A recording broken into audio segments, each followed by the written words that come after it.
Cuando Jesús les dejó esto, dice versículo 10, y estando ellos con los ojos puestos en el cielo, entre tanto que él se iba, he aquí se pusieron juntos dos varones con vestiduras, los cuales le dijeron también le dijeron: varones galileos, ¿por qué estáis mirando al cielo? Este mismo Jesús que ha sido tomado de vosotros al cielo, así vendrá como le veréis, le habéis visto ir al cielo. Número 2, dice Hechos capítulo 1, verso 14 y 15, y todos estos perseveraban unánimes en oración y ruego con las mujeres y con María la madre de Jesús y con sus hermanos. Número 2, perseverar. Diga conmigo, número 2, perseverar. Y número 3, dice la palabra que ellos estando en el aposento, cuando llegó el día de Pentecostés, estaban todos juntos, unánimes. Quiero explicar algo aquí. ¿Qué es lo que te va a llevar a recibir un espíritu que te va a eximir de la crisis y que te va a adecuar correctamente en la estación que tú y yo estamos viviendo? Es el Espíritu Santo. ¿Cómo voy a recibir al Espíritu Santo? Cuando creo, persevero, entonces recibo. Diga conmigo, cuando yo creo, persevero, recibo. Dígalo de nuevo, cuando creo, persevero, recibo. ¿Y qué hicieron los discípulos? Cuando Cristo se fue, créame, nos ha pasado a todos, se sintieron tristes. Los tipos miraban al cielo y decían: se fue el duro, el comandante de este ministerio se fue. ¿Y ahora qué vamos a hacer? Por eso Dios envió dos varones, dos ángeles, que le dijo: ¿por qué miran hacia arriba? Vayan y hagan conforme Dios les dijo, Jesús les dijo que hicieran. Búsquenlo, congréguense, busquen su presencia, porque va a venir sobre vosotros el Espíritu Santo. Yo no sé si a usted le ha pasado, pero Dios te da una palabra y cuando te encuentras con la peor crisis, nos nublamos, se nos nubla la mente y decimos: ¿para dónde vamos? Eso le pasó a los discípulos cuando Jesús se fue. Pues quedaron mirando al cielo. Cuando alguien les hace así, eran dos ángeles, y dicen: mi hermano, ¿qué pasó? ¿Qué miran? Es que Jesús se fue, ¿y ahora qué? Ya no me oye, ya no me va a escuchar. Yo estaba acostumbrado a tocarlo, a verlo, a abrazarlo. ¡Ya no está! ¿Y qué le dicen los varones? Vayan y hagan conforme Jesús les dijo. Busquen, porque de repente va a venir sobre ustedes la operación del Espíritu. ¿Y para qué tiene que venir la operación del Espíritu? Para manifestar al mundo que usted y yo somos los que vamos a plantar el reino de Dios sobre la tierra. ¿Y qué hicieron ellos? Se prendió una pequeña llamita de creer y se fueron a orar. ¿En dónde? En la iglesia. ¿Dónde apareció el Espíritu Santo? En la iglesia. Eso se llamó Pentecostés. En un aposento, en una casa donde habían 120 personitas, 120 personas habían allí, pero todos unánimes. Diga conmigo, unánimes, esperando la promesa. Hechos capítulo 2, versículo 1 al 7, dice que cuando llegó el día de Pentecostés estaban todos unánimes juntos. O sea, ¿estaban dónde? Congregados. Y de repente vino del cielo un estruendo como un viento recio que soplaba, el cual llenó toda la casa donde estaban sentados, y se les aparecieron lenguas repartidas como de fuego, asentándose sobre cada uno de ellos, y fueron todos llenos del Espíritu Santo y comenzaron a hablar en lenguas según el Espíritu les daba que hablasen. ¿Qué pasó ese día? Fueron llenos del Espíritu Santo. Se cumplió la promesa. ¿Para qué? Porque ya no era Cristo el que iba a operar en ellos, era ahora la iglesia la que iba a operar. Pero para que la iglesia pudiera operar necesitaba al Espíritu Santo. ¿Qué pasó? Cuando cayó el Espíritu Santo, nació la iglesia cristiana, nació la iglesia evangélica y comenzó a multiplicarse. ¿Qué sería de la vida de la iglesia si los apóstoles o discípulos no hubiesen recibido al Espíritu Santo? No estarían ni convencidos, no estarían en derechura y no vivirían en el juicio divino de Dios. Pero cuando vino el Espíritu Santo, comenzaron a caminar y a operar en un espíritu diferente. Diga conmigo, un espíritu diferente. ¿Y por qué tiene que vivir en nosotros un espíritu diferente?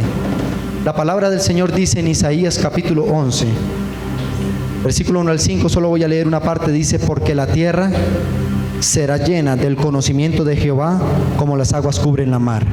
Repita conmigo, porque la tierra será llena del conocimiento de las aguas como las aguas cubren la mar. ¿Cuántos dicen amén?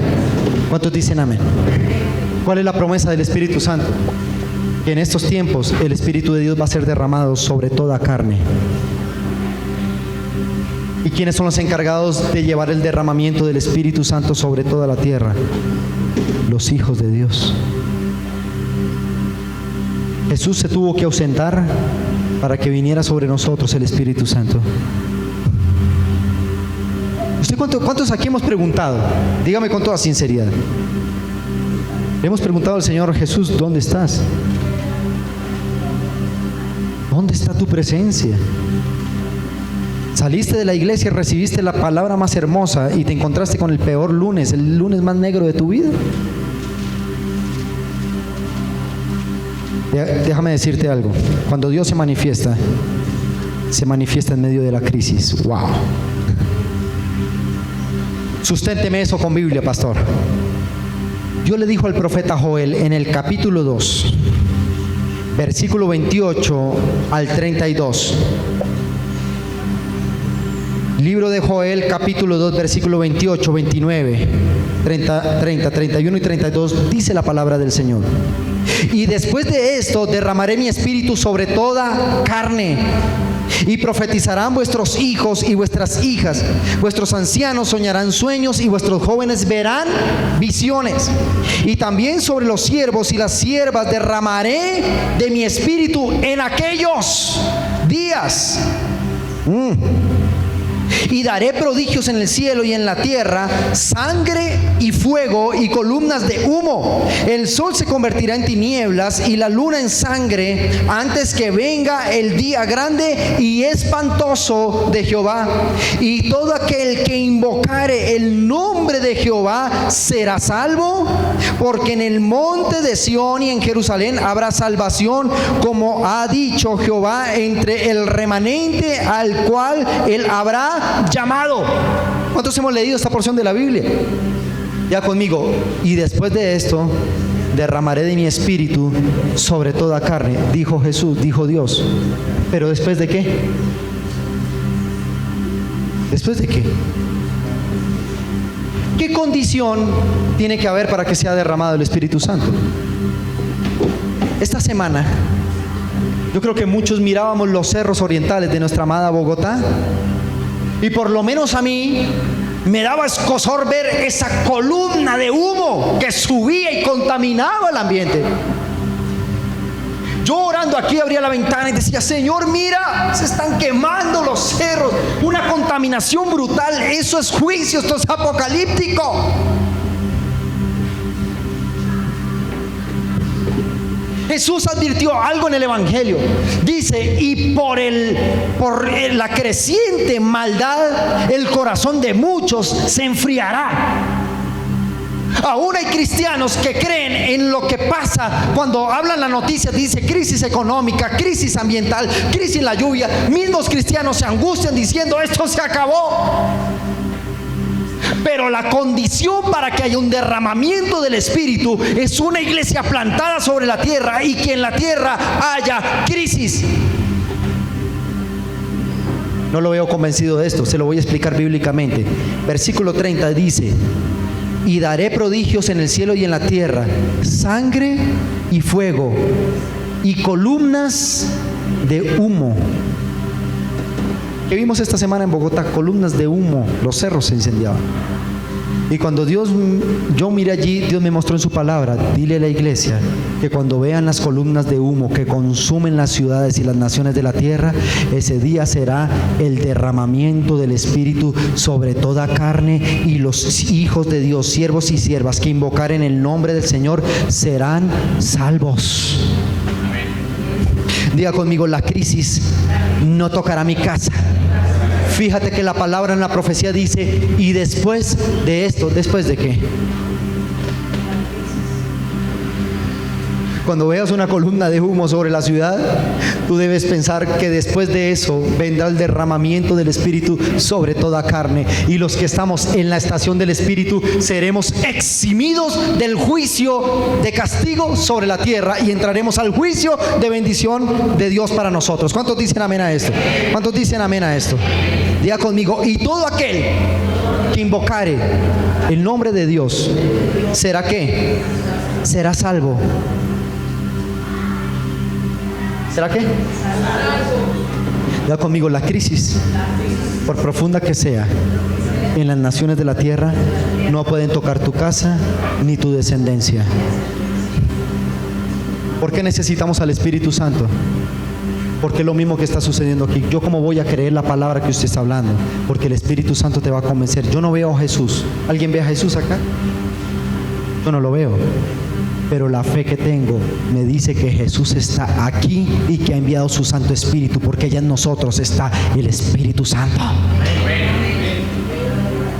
Por eso cuando iniciamos nuestros servicios y cuando oramos decimos: bienvenido Espíritu Santo, porque el Espíritu Santo me va a convencer que Cristo tiene un propósito conmigo. El Espíritu Santo me va a convencer que he sido llamado para hacer bendición, no maldición. Y el Espíritu Santo me va a llevar por sendas de derechura, no me va a dejar desviar y no voy a errar el blanco. En todo lo que haga me tendrá que prosperar, porque el Espíritu Santo me lleva por la senda de la derechura y de no errar en el blanco. Creo, persevero y luego recibo. Wow. Es difícil venir a la iglesia cuando escuchamos tantas cosas. Es difícil dar un diezmo cuando escuchamos que hay crisis económica. Es difícil servir a la iglesia cuando tenemos tanto problema en la casa. Pero en medio de la crisis Dios dice: en esos días, después de eso, derramaré de mi Espíritu sobre toda. Ahora entiendes por qué la crisis no te puede matar, porque cuando Dios te introduce a una estación, te introduce con la vestidura adecuada para vivir y sobrevivir bien en esa estación. Y si esta estación, diga conmigo, si esta estación es de crisis, a mí no me tocará, porque mis vestiduras dicen: soy bendición.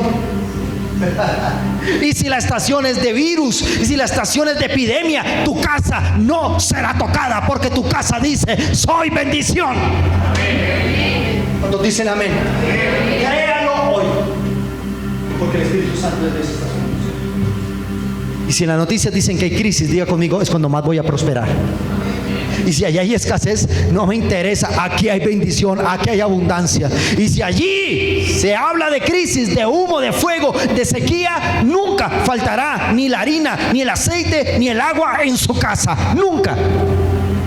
Porque cuando Dios te coloca en una estación, ¿qué te hace? Diga conmigo: me hace adecuado para vivir en esa estación. Vaya a la costa, el cachaco. Acá lo que nos ven en las naciones de la tierra, a los bogotanos nos dicen cachacos. Transmitimos desde Bogotá, Colombia. Y nos dicen cachacos. Cuando vamos al nivel del mar, a las playas y a las costas de nuestra amada Colombia, que tiene dos mares, Atlántico y Pacífico. Cuando vamos allí, al rompe saben que somos de Bogotá. Porque cuando vamos en la playa ya comenzamos así. Y unas ronchas, nos pican los moscos y unas ronchas, y ese Bogotá. Ajá, ese Bogotá. Entonces llegan a venderle unas gafas que valen 1,000 pesos en 80,000 pesos. No, eso no pasa. En Bogotá no pedimos descuento.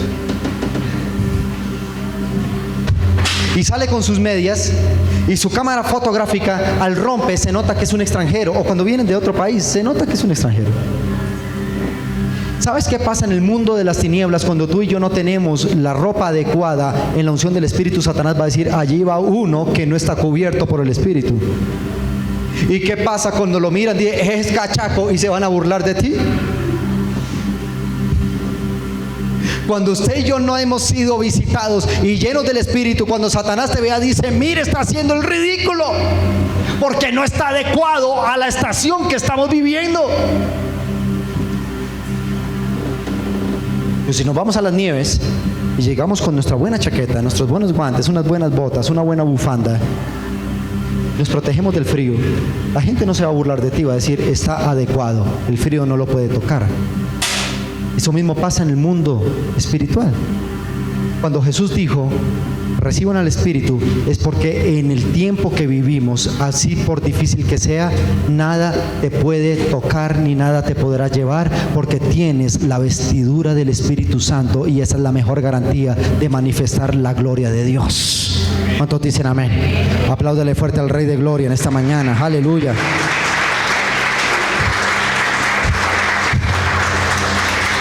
Termino con esta lectura, pero le digo esto. ¿Cuántos recuerdan? Dios envió un juicio sobre Egipto en tiempos de la esclavitud de Israel en ese país. ¿Quién era Egipto? Una superpotencia económica, bélica, social, política. El imperio egipcio se había levantado aún por encima del primer imperio que existió en la civilización de los hombres, que es el imperio mesopotámico, Ur de los Caldeos y toda el Asia Menor. Se había levantado Egipto como una gran potencia en todos sus ámbitos. Pero dentro de esa gran y poderosa nación había una pequeña porción del cielo, la nación de Israel, a través de una palabra y una promesa. Y cuando Dios decretó juicio, decretó dos clases de juicio. Uno, muerte y plagas sobre Egipto. Y número dos, bendición, abundancia y prosperidad sobre el pueblo de Israel, que era una notable minoría. ¿Y qué pasó? En la 10ª plaga, escúchame bien, se murieron todos los hijos primogénitos del sistema egipcio. Todos murieron. Pero cuando pasó el ángel de la muerte rodeando la tierra, cuando llegó a la casa del israelita y vio que estaba marcado con la sangre del cordero, el ángel de la muerte dijo: ahí no podemos entrar, porque estos son intocables. Y ninguno de los hijos de Israel murió en medio de la crisis. ¿Estás entendiendo esto? ¿Por qué? Porque cuando el mundo espiritual te ve a una persona vulnerable o te ve una persona fortalecida. ¿Y cómo podemos estar fortalecidos? Diga conmigo: cuando creemos, perseveramos en la palabra, entonces recibiremos. Eso es todo. Eso es todo. Yo quiero recibir al Espíritu Santo. Cree, persevera buscándolo y recibirás la unción del Espíritu, que te hará inmune ante la crisis que vivimos en el sistema. ¿Cuántos dicen amén a esto? ¿Cuántos dicen amén a esto? En Apocalipsis capítulo 2, versículo 25, 26 y 27, Jesús envió una carta a las 7 iglesias del Asia Menor, y a cada uno de sus pastores le escribe lo siguiente. Escúcheme bien, Apocalipsis 2, versos 25, 26 y 27 dice: pero lo que tenéis, ¿qué tenemos en nuestras manos? Diga conmigo: una unción. Vamos, dígalo fuerte: una unción. Dígalo de nuevo, fuerte: una unción. Jesús dice: pero lo que tenéis, ¿qué tenemos? Retenedlo hasta que yo venga, dice Jesús. Al que venciere y guardare mis obras hasta el fin, yo le daré autoridad sobre las naciones, y las regirá con vara de hierro, y serán quebradas como vaso de alfarero, como yo también la he recibido de mi Padre, y le daré la estrella de la mañana. A las 7 iglesias les escribe en términos comunes algo: el que persevere y retenga. Diga conmigo: el que persevere y retenga. ¿Retenga qué? La doctrina de la unción del Espíritu Santo, la doctrina de la palabra, la doctrina de la Biblia. El que hasta el fin, por más crisis que vea, no se enfríe su corazón, sino retenga la doctrina. A ese que le daré autoridad para que juzgue las naciones. Wow. ¿Estamos entendiendo? ¿Sabes? Le escribió 7 iglesias y todas tenían algo en común. O más bien, todas tenían algo diferente. Jesús dijo: tengo contra ti esto, contra ti esto, contra ti esto, contra aquello. 7 iglesias. Dijo: todas tienen su error y todas tienen su virtud. Pero todas las 7 cartas en común les escribió esto: al que venciere y retenga la doctrina, a ese le daré las llaves del reino de los cielos. Terminando con este tema, quiere decir que los que tenemos al Espíritu Santo tenemos autoridad para juzgar la nación. Y Colombia, en Bogotá, va a llover cuando usted y yo levantemos voz y digamos: Señor, abre los cielos a llover sobre Colombia.